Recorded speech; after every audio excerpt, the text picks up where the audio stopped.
நம்ம சேனல் பார்த்துட்டு இருக்க வியூவர்ஸ் எல்லாருக்கும் வணக்கம். நீங்கள் இப்போ தான் நம்ம சேனல் பார்க்குறீங்கன்னா சப்ஸ்கிரைப் பண்ணிக்கோங்க. பக்கத்தில் இருக்கிற பெல் ஐக்கானும் ப்ரெஸ் பண்ணிக்கோங்க. இன்றைக்கி இந்த வீடியோவில் கிறிஸ்பியான டேஸ்டியான ஸ்வீட் கார்ன் பணியாரம் எப்படி பண்ணுறதுன்னு பார்க்க போகிறோம். ரொம்ப சிம்பிளாக பண்ணலாம். வாங்க வீடியோக்குள்ளே போகலாம். ஃபஸ்ட்டு ஒரு பவுலில் நான் 1/2 கப் அளவுக்கு ரவை சேர்த்துக்கிறேன். இது கூட 3/4 கப் அளவுக்கு தண்ணி சேர்த்துக்கிறேன். தண்ணி சேர்த்துட்டு நல்லா மிக்ஸ் பண்ணி ரவையை ஒரு 20 நிமிஷம் நல்லா ஊற வச்சுக்கோங்க. ரவை நல்லா சாஃப்டாக ஊறணும், அந்தளவுக்கு ஊற வச்சுக்கோங்க.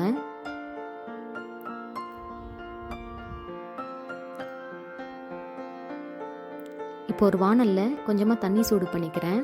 1/2 கப் ரவைக்கு 1 கப் அளவுக்கு ஸ்வீட் கார்ன் சேர்த்துக்கணும். ஸோ தண்ணி கொதிச்சதும் நான் 1 கப் அளவுக்கு ஸ்வீட் கார்ன் சேர்த்துக்கிறேன். சேர்த்துட்டு ஒரு 3லேருந்து 4 நிமிஷம் ஸ்வீட் கார்னை நல்லா வேக வச்சு எடுத்துக்கோங்க.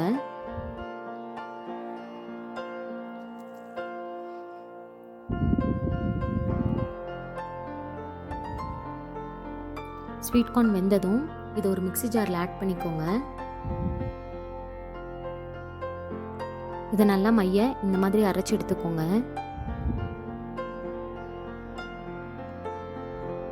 இப்போ வானல் சூடானதும் நான் 2 ஸ்பூன் அளவுக்கு எண்ணெய் சேர்த்துக்கிறேன்.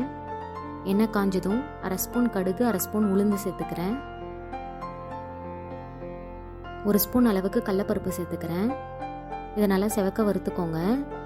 இது கூடவே 2 மீடியம் சைஸ் வெங்காயத்தை பொடிசாக நறுக்கி வச்சுருக்கேன், அதையும் சேர்த்துக்கிறேன். மிக்ஸ் பண்ணிக்கோங்க. இது கூட 2 பச்சை மிளகாய் நறுக்கி வச்சுருக்கேன், அதையும் சேர்த்துக்கிறேன். தேவையான அளவு உப்பு சேர்த்துக்கிறேன். சேர்த்துட்டு வெங்காயத்தை கண்ணாடி பதம் வர அளவுக்கு வதக்கிக்கோங்க. வெங்காயம் நல்லா வதங்கினதும் இறக்கிறதுக்கு முன்னாடி கொஞ்சமாக கருவேப்பிலை, கொத்தமல்லி சேர்த்துக்கோங்க. சேர்த்துட்டு இதை மிக்ஸ் பண்ணி இதை தனியாக எடுத்து வச்சுக்கோங்க. இப்போ ரவை நல்லா ஊறிடுச்சு. இது கூட நம்ம அரைச்சி வச்சிருக்கிற ஸ்வீட் கார்னை சேர்த்துக்கோங்க. சேர்த்துட்டு இது நல்லா மிக்ஸ் பண்ணிக்கோங்க. மிக்ஸ் பண்ணதும்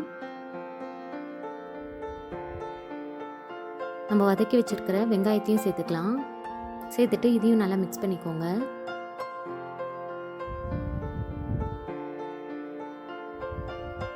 மிக்ஸ் பண்ணதும் நான் பணியார பேன் சூடு பண்ணி வச்சுருக்கேன். அதில் தேவையான அளவு எண்ணெய் சேர்த்துக்கிறேன்.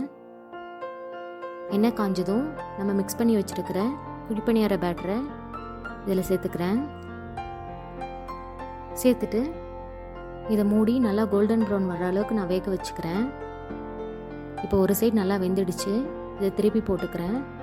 இன்னொரு சைடும் இதே மாதிரி நல்லா செவக்க வேக வச்சுக்கோங்க. அவ்வளோதான், ஸ்வீட் கார்ன் பணியாரம் ரெடி ஆகிடுச்சு. கண்டிப்பாக ஒரு தடவை ட்ரை பண்ணி பாருங்கள். ட்ரை பண்ணி பார்த்துட்டு எப்படி இருந்துச்சுன்னு சொல்லுங்கள். இந்த வீடியோ பிடிச்சிருந்தா லைக் பண்ணுங்கள், ஷேர் பண்ணுங்கள். மறக்காமல் சேனலை சப்ஸ்கிரைப் பண்ணுங்கள். இந்த வீடியோ பார்த்ததுக்கு ரொம்ப நன்றி.